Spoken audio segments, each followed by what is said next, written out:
Let me tell you, AI is absolutely revolutionizing the way that we are practicing law and the way that we deliver our legal services. Let me tell you, you can find it if you want to, but AI is here. It's not going anywhere. We've all experienced it, even not if not in our own law firms. We have experienced it elsewhere. Whether we are booking something online and we're having to use the restaurant's AI tool to book it, or you're booking a massage and now you have to use the massage place's AI tool to book it, or you calling someone, and we all know how it goes when we call Comcast or you call HP and you're speaking to a computer or an AI representative before you even get to a human being. So AI is here. It is changing the way we do things. And if we as attorneys will just take a step back and think about how can we use AI in a positive, in a wonderful way versus thinking that AI is here to replace us, because it absolutely is not. So I want to talk more about that today. This is one of my favorite subjects. So welcome to the Attorney Cheat Code Podcast. My name is Alicia Jones and I am a Texas-based attorney. I am going to give you tools necessary to fast track your way to profitable firm ownership, to not just create a law firm for the sake of having a law firm, but to create the life of your dreams. If this is your first time here, go ahead and hit that bell so that you can be subscribed and notified of future episodes. And if you've been rocking with me before, then thank you so much and welcome back. We are not gatekeeping, so make sure that you share this episode and let's keep the conversation going, because AI, although it is already out there in the world and other industries are using it left and right, the legal industry, as we know, is a bit more slow when it comes to change and how we're going to use it within the bounds of an ethical practice. So we're going to talk about that later on as well. But in the meantime, let's start with Staff Zero.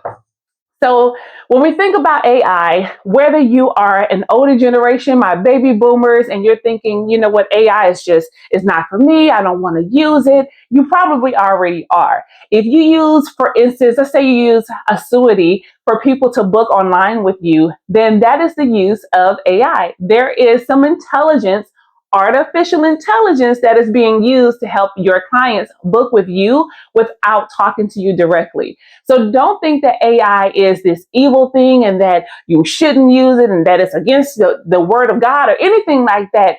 AI, just like any other tool, can be used for good, but it can also be used for bad. So what we're going to talk about is how to use it for good. So when we're thinking about Staff Zero, that means that what tasks am I doing? What task is my admin doing? What task is my associate doing? What task is my paralegal doing that an AI component could be doing it? Is it something that has to have a human touch? Or is it something that can be automated? Is it something that can be streamlined, can be a bit more efficient with the use of AI? Maybe there are some times during that component, during that phase, that humans are going to touch the process, but maybe it can be initiated by a human and then AI takes it from there. And then to come and complete it, now we have another human making sure that AI has done what it's supposed to. But when it comes to things like our intake process, we don't necessarily need a human being to click a button to send a contract, or to click a button to make sure that someone can schedule, or to click a button to send a payment request. These are the types of things that can be automated. These are the types of things that AI is able to come and do for us. And it's not just those types of processes, but our big companies like Westlaw, LexisNexis, of course, our case management systems, our MyCase, our Clio, they are all using AI to perform services or to allow us to provide services to our clients. So with Westlaw, they have a component where they're able to make sure that you can research a bit quicker. They also have a component that's helping you draft your documents even faster. Westlaw with Form Builder, ProDoc, as we used to know it, it has a component where you're able to put your client's information in and the system is able to build that initial draft of the pleading, the motion, the application, whatever that document is. And now here comes the human to review it to make sure that it's accurate and to add some other details that fit within the strategy of the case, right? But if we think about that, that is just helping us to focus more on high level work. What about the strategy of this case? I don't really want to focus on doing that initial research. If I can create an agent with AI, AI, or if I can use my agent that I've already had created, and the AI agent can research it for me. They can give me somewhere to start from. And now I'm looking at the law because it's on us to make sure that whatever we use is actually accurate. So now they've pointed to some cases. I can at least now go to those cases, and I've saved time. I've saved and I've created more efficiency. Now the client is also experiencing that. The client is able to say, okay, well, I know that I just paid, but they're already working on my case. I'm already getting updates from them. They've already said that they've done some research on the case, that type of thing. So the client is able to have a better experience as well. So we are able, as the attorneys, as the paralegals, the drafting staff, we're able to focus on the things that actually need our brains instead of some of the, I don't want to say menial, but the administrative tasks that don't necessarily need our hands or don't necessarily need a human hand to touch it. So again, Westlaw, LexisNexis, they're doing the research. They are not replacing, though. They're not replacing human beings. And the way I want you to think about it is that AI and the use of AI is not to replace human beings, but is to replace tasks. So what tasks are your human beings doing that they don't necessarily need to do, and that it would be a benefit for your clients that no longer shows up on their bill because AI handled that for them, and now they don't have to worry about being billed for a task that can be automated, for a task that an AI agent can do, or they can be billed a little bit less because AI has helped us to do that research, the initial research. So, of course, what goes with that is our ethical concerns, right? So when we're using AI, we are not, please do not put in your client's personal information to do any type of research, right? You don't want to load your personal information onto ChatGPT, for instance, and say, this client just called in. His name is John Jones, and John and his wife, Brenda, and they have this house, and they live in Harris County, and they have another rental property in Brazoria County, and they have a bank account at Bank of America and Wells Fargo and Primeway. Do not do that. Do not put in your client's personal information. However, there's a smart and ethical way to use all of the AI tools that are available to us. And of course, our ABA has set out some rules. And one of the things I was thinking about too is, what about with marketing? We use AI with marketing all the time. And if you're using AI, a lot of the rules around it are still evolving or still developing. But the ABA has said so far is disclosure is key. Transparency is key to ensuring that you're using AI ethically. So you're disclosing, you have disclaimers to your clients. Where are you using AI? How is it used? What, if any, information is disclosed to AI? So, for instance, if you are using Westlaw or LexisNexis to do research or drafting your initial drafts of your documents, you may need to disclose that to clients because you are having to put in the client's personal information into those dashboards. Now, of course, when it comes to Westlaw, LexisNexis, those type of programs, they are built specifically for the legal industry. So they have a different and a higher level of compliance that they are sticking to, or so we hope. But you want to make sure that you have that disclaimer in there. You want to give the client an opportunity to say, actually, I'm absolutely uncomfortable with any of my information being put into a system like that. So at that point, maybe they would prefer to pay you a premium to make sure that their information is not loaded onto whatever public system. Again, that's something that you can discuss and negotiate with your client. But again, transparency is key, making sure that the client knows when, where, and how we're using AI in this firm. When we think about marketing with AI, you have to consider, what is the marketing doing? What is the AI saying about you and your services? We all know we're not supposed to make promises. We all know we're not supposed to make any guarantees because you cannot guarantee how a particular case is going to end up or what the result will be. You also cannot say that you are a specialist in whatever area if you don't have that actual certification. So with anything, you're going to have to review it. So this is the script for AI. This is what it's going to say. And this actually matches with the actual qualifications that I have, or the qualifications of this firm. And it's within the bounds of our ethical rules of whatever state that you're in. Again, and I will continue to say it, transparency is key. You don't want to be misleading in your marketing. You don't want to be misleading when you have clients sign up. You don't want to have AI in the background and they are wondering like, okay, so I'm on a Zoom with you and I see that there's another person. Oh, okay, that's my note taker. I'm using AI to transcribe the notes so I can be present with you so that I can hear what you're saying. And I'm going to take those notes later and I'm going to create a strategy for your case. I'm going to take those notes later and I'm going to share them with you, or whatever your process is. Just making sure to be upfront and transparent with clients so they know what to expect with your use of AI. Now, the next topic is using AI to automate your client journey. We think about clients from the first time they see us until their case is closed. What does that journey look like for them? When they see us online or the Facebook ad, or they see us giving a presentation or a webinar or speaking or whatever you're doing, when they meet you or your firm, what is that journey for them? Think about that and really map it out. You're going to have to do a little homework. So sit down and think about from the moment someone hears about my firm, the Wilkes Law Firm, from the moment that they hear it, they see it, they talk about it, what is the association that I want them to have with that? And what does that journey look like for them? What does that intake look like? What does it look like when they've been onboarded into the firm? What does it look like when we've done their initial drafts or we have our initial hearing? What does it look like when we're preparing for mediation? When we're preparing for discovery, when we have depositions on deck? What does that look like when we're preparing for final trial, when we are looking at witnesses, when we are talking about what jurors we want or what panel members we want to actually make it to the jury? When we're thinking about all of that, what does that client journey look like? And then when you have that full scope of the client journey, where can we make it more efficient with the use of AI? Where can we make it more efficient, period? And then where can we make it more efficient with AI, with the use of AI? And how can AI come on and make this client journey even better, more efficient?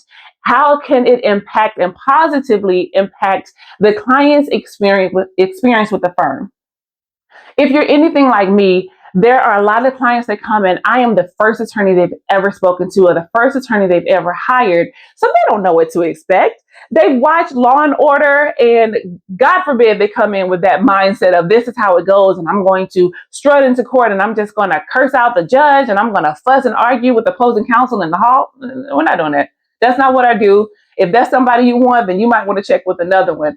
But you want to make sure that you're setting expectations for the client. Is okay, this is what the journey looks like from you as the firm owner. So this is how I want them to feel through the entire journey. And this is how I'm able to use AI to ensure that. Again, let's talk about that intake process.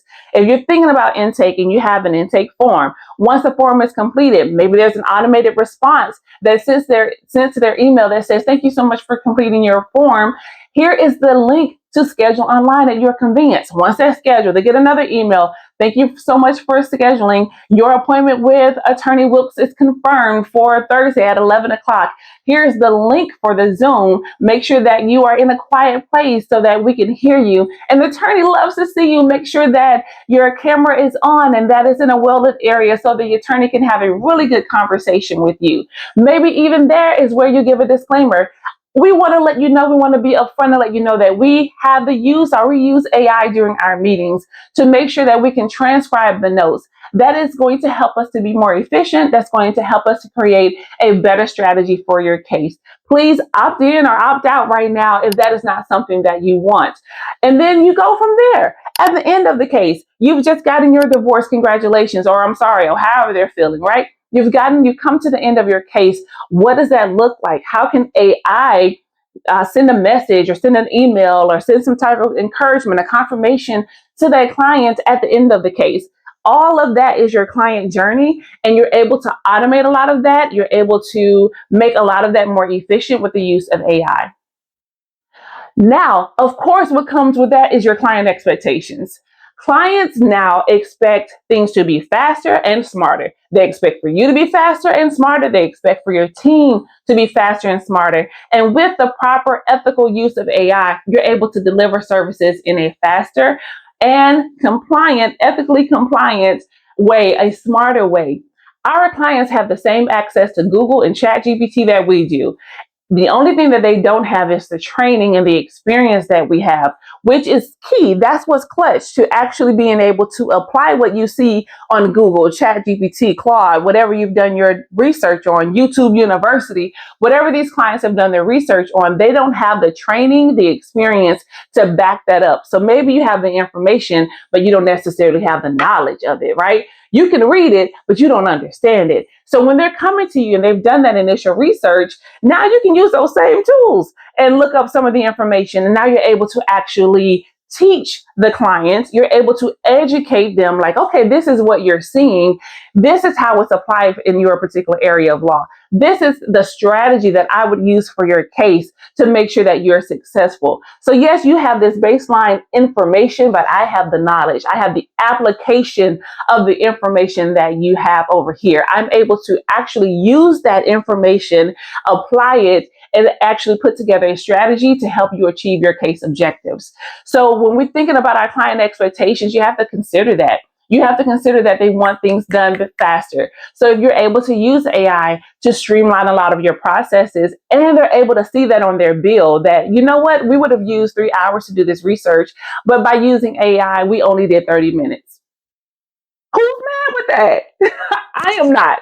So if you provide that service to your clients, make sure it's clear. Again, I said I'm gonna keep saying it. Transparency is key to the ethical use of AI. So making sure that you follow the ABA rules and that you're being very open and transparent and you have your disclaimers and all of that that you're providing to your clients so they know what to expect with the process. So they are feeling that things are faster. They are feeling that that you're smarter, that your team is smarter. They don't want any delayed responses. They want to send you a message and they want a response. Even if the response is, thank you so much for sending a message, we'll get back to you in 24 hours. At least they got something in response, right? That's all that clients are expecting. They want something to say. They want to be heard. They want to be seen. So use your AI to help your clients be heard and seen. You are one person. So use AI to multiply your arms, to multiply your reach, to multiply your impact so that you can serve your community in the way that you intend to serve them. So again, let's talk about AI with whether or not it's going to replace lawyers. We spoke about this very, very briefly at the beginning of this video, but AI is not here to replace lawyers. It cannot. I don't believe it can. AI will never be able to replace a human brain. AI will never be able to go into court and argue. AI will never be able to sit across from another human being and feel what they're feeling and really connect with them. AI is helping us to do that better. AI is helping us to focus on the client communication, the client relationships, the strategy of the matter, focusing on those areas of the practice so that the administrative items that are necessary can be streamlined and can be more efficient. But AI is not here to replace attorneys. However, I will say that AI, our attorneys that are not using AI may be replaced by attorneys that are. So although AI in and of itself is not replacing lawyers, lawyers that do use AI, I don't see how you would not replace an attorney that's not. Yeah, you may have 20, 30 years in the practice, and that goes a long way. Think about how much further your impact could go with the use of AI. It may seem overwhelming, it may seem a lot, but it's just like when computers came. It's just like when we went from dial up and we had this World Wide Web that we're now able to quickly access pages. Nobody had to get off the phone for you to access the internet. So just in the way that we made that leap and we made that change, and we are in a society that regularly uses phones and technology and the internet, we're able to use AI in the same way. We're able to integrate AI into our practices and into our lives in a way that helps us to be better versus replacing us. It doesn't replace your brain. It doesn't replace your years of experience. It doesn't replace the strategy that only you have. It does not replace you as an attorney and the way that you're going to serve your community. It just makes sure to multiply your impact. It makes sure to multiply you and your efforts. So you want to think of yourself not just as an advocate, because of course we want to be an advocate for a zealous advocate for our clients. But I want you to think of yourself now as a legal innovator because you're using AI for the delivery of legal services. Embrace the world of AI. Let it multiply your efforts. Let it help you be better. Let it help you go on vacation for 30 days because you've done things so well and you've put so many processes and systems and automations in place that you don't have to be in the office until 8, 9 o'clock at night. You don't have to miss a soccer game. You don't have to miss the clarinet reception. You don't have to miss the ballet performance. You don't have to miss any of these things. You can retire early. You can bring on other people to help you do the work because now you've created systems and processes to multiply your efforts and to provide legal services like only you can. AI is not going to replace us.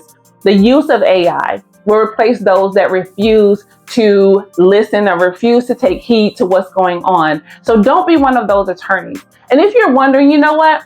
I really want to use AI, but I don't really understand how I can use a staff zero. What is a staff zero? I want you to check out this next video. It's talking about your first hire, especially if you're just now opening your firm, your first hire being staff zero. Check it out.